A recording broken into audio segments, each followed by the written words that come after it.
آپ کا سوال یہ ہے کہ میں 4 سالوں سے لگاتار کسی چیز کی دعا کر رہا ہوں، اللہ تعالیٰ سے مانگ رہا ہوں، التجا کر رہا ہوں، لیکن میری مراد پوری نہیں ہو رہی، تو میں اس کو کیا سمجھوں؟ دیکھیے حدیث میں ہے کہ بندہ مومن کو اللہ تعالیٰ سے دعا کرنے سے اکتانا نہیں چاہیے، تھکنا نہیں چاہیے، اور یہ نہیں کرنا چاہیے کہ میں نے اتنے دنوں سے دعا کی، میری دعا قبول نہیں ہوئی۔ اس کو کیوں؟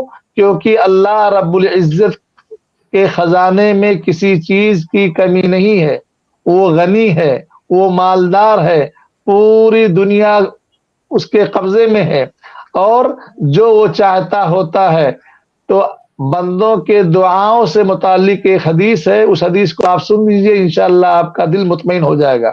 اللہ تبارک تعالیٰ کے بارے میں آتا ہے حدیث میں کہ اللہ تبارک تعالیٰ جو بندہ دعا کرتا ہے، یا تو اس دعا کو ویسے ہی قبول کر لیتا ہے جیسے بندے نے مانگا۔ جیسے آپ نے کہا کہ اے اللہ تو مجھے بیٹا عطا فرما دے، اے اللہ تو مجھے بیٹی عطا فرما دے، تو آپ کو اللہ تعالیٰ نے بیٹا دے دیا یا بیٹی دے دی، تو آپ کی وہی دعا قبول ہو گئی جو آپ نے مانگی۔ دوسری چیز، آپ نے دعا کی اے اللہ تو مجھ کو بیٹا دے دے، بیٹی دے دے، لیکن آپ کو بیٹا بیٹی 4 سال ہو گئے نہیں ملے، اولاد کی نعمت سے آپ ابھی محروم ہیں، تو کہتے ہیں کہ اللہ تبارک تعالیٰ اس دعا کے مقابلے میں، بدلے میں، آپ کے اوپر آئندہ 2026 27 28 جو آپ کے اوپر مصیبتیں، بلائیں، آفتیں آنے والی ہونی تھی، اس کو اللہ تعالیٰ اس دعا کے بدلے میں ٹال دیتا ہے اور ختم کر دیتا ہے۔ تو کہتے ہیں یہ دوسری بات ہوئی۔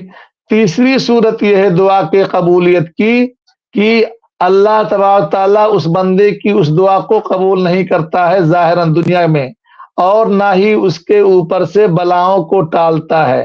قیامت کے دن جب بندہ حساب و کتاب کے لیے رب العالمین کے دربار میں حاضر ہوگا، تو اپنے نامہ اعمال میں نیکیوں کا ایک بڑا پہاڑ پائے گا۔ بندہ پوچھے گا کہ اے اللہ میں نے تو یہ عمل کیا ہی نہیں، تو یہ کیسے میرے نیکیوں کے کھاتے میں آ گیا؟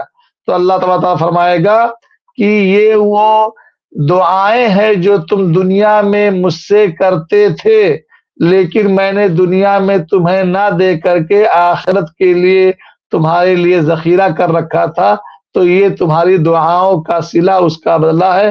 بندہ بہت خوش ہوگا، اور وہ اللہ تبارک تعالیٰ کے اس فیصلے پہ بہت مگن ہو جائے گا۔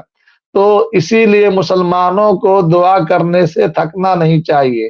تو ان 3 چیزوں میں سے کوئی ایک چیز ضرور قبول ہوتی ہے، کیونکہ اللہ تبارک تعالیٰ کے ناموں میں سے، اسماء حسنی میں سے ایک نام ہے حی۔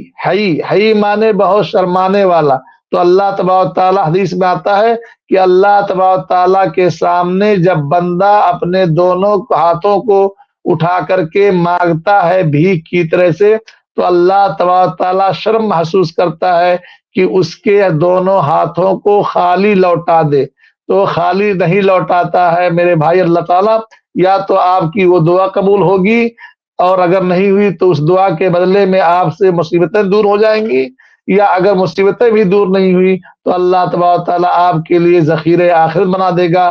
والآخرۃ خیر وابقیٰ، اور آخرت یہ سب سے زیادہ بہتر ہے، سب سے زیادہ افضل ہے۔